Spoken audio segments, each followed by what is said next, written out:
a short while ago that Wellington polo mogul John Goodman will remain on house arrest. We're with our News Channel 5 legal analyst, Michelle Suskauer. Now, important to point out, as our viewers know, he's getting a new trial because of behavior or misbehavior by juror Dennis DeMartin. So a new trial on DUI manslaughter charges. He's been on house arrest, but there's some new rules. Even though he'll remain on house arrest, it's being eased somewhat. Talk about what happened and your reaction to it. Well, this is a compromise. It's a win for the prosecution because they wanted him to remain on house arrest. The prosecution felt, as the judge does, that John Goodman is a flight risk, and that now John Goodman has heard of, and throughout the trial, all of the tough facts against him, and that's what Judge Colbath has ruled, that he should remain on house arrest. But he has eased some of the restrictions. Talk about the those. main thing that has been eased is the 2 24-hour off-duty PBSO deputies that were watching him basically at arm's length, 24 hours a day.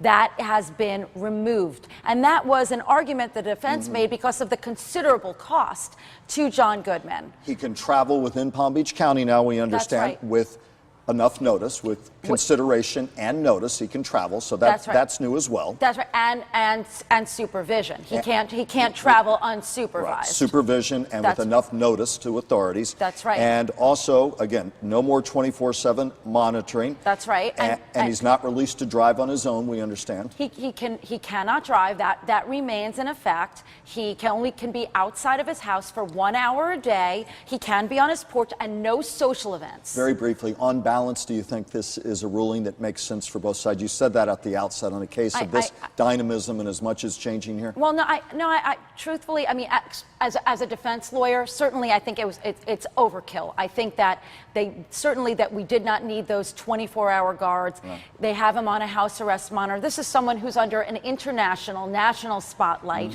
So, but again, goes under the cloak of a presumption of innocence. So I believe, with this very, very high bond that he's still on, which is now $4 million, reduced from $7 million, again, I personally think that's significant enough, but the judge did not, and so he still remains on house arrest. Michelle Suskauer, thanks for coming in for this late-breaking development on this story in the John Goodman case, and we'll continue to follow that as well. Kelly?